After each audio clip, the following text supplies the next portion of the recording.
Joining me now is esteemed geologist and author, Professor Ian Plimer. Good to see you again, Ian. Thank you for joining me on the show. I want to start with the former wet Liberal Matt Kean, who, of course, the Albanese government appointed as the chair of the Climate Change Authority.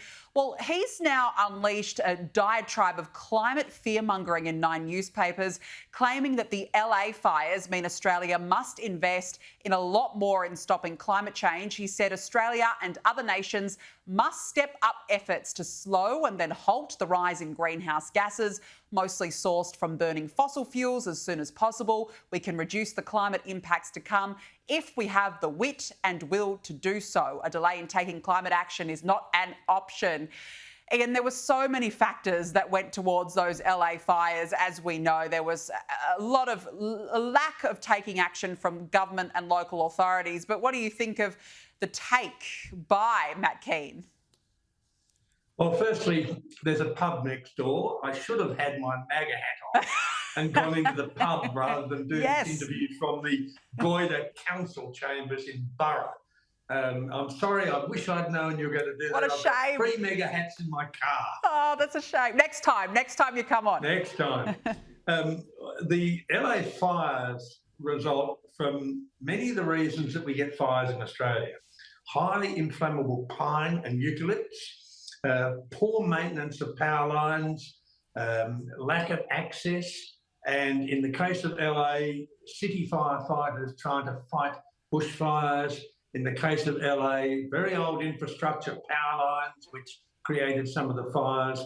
Now, they're all factors that we have in the Australian fires, but certainly in LA, they didn't do backburning, something we don't do much of in this country. And the main reason we have catastrophic fires in this country are because of a lack of maintenance of our forests. People also like to build houses in the middle of forests and be surrounded by nature, which might burn them out. We had massive fires here in 1851, massive fires in 1939. Anything we've had recently pales into insignificance compared with previous fires. So I think Mr Kean has to have a knowledge of history of fires and has to have a knowledge of what climate really does. Now, no one's ever shown that human emissions of carbon dioxide drive global warming.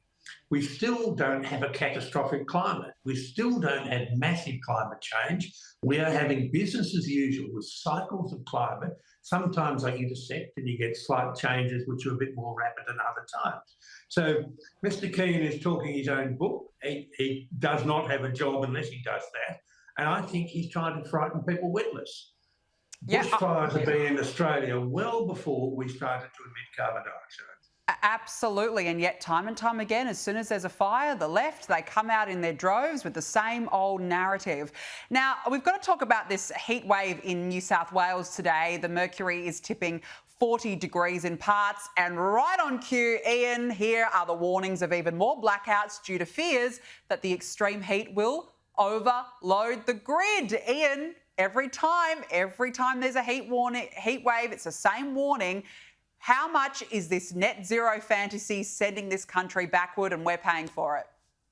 Well, firstly, it wasn't a heat wave. It was warm weather. And in previous times, we used to call it summer. Apparently now it's global warming. Yesterday, I was outside Broken Hill and the temperature was 47.5. Now, I think that's hot. And that is a hot summer due to having clear skies and a great high over us. So we normally have heat waves. We have now people in the cities who are using much more power per capita than they did 50 or 80 years ago. When I was a child in Sydney, if you wanted air conditioning, you'd open the windows. If you wanted to warm the house, you'd close the windows. Now people have air conditioners, which consume a lot of power. That puts the grid under stress.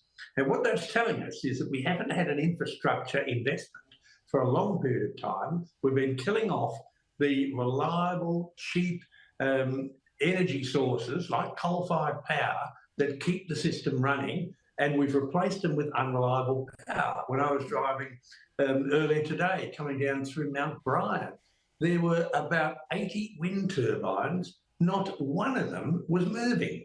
So the whole infrastructure change to have us on so-called net zero and renewables is just nonsense. The only thing renewable about renewable energy are the subsidies. They just keep coming.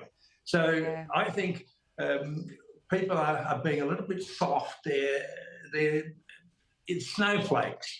It's 38 degrees and they think they're going to die. Well, it's much, much hotter in other parts of the world. You can get into the Sahara or Saudi in summertime, it's 56 degrees. They have air conditioning in their buildings. We have the same. When people have high temperatures, that consumes a lot of power. Our system is not up to it. And it's not a fault of climate. It's not net zero. It's that we have not made investments by using capital over the last 20 years. We're suffering from our stupidity. I think you've put it absolutely perfect. We certainly are, and we're going to keep hearing these alleged warnings time and time again as we pedal into this net zero fantasy land. Ian Plimer, always nice to catch up. Thanks for joining me on the show.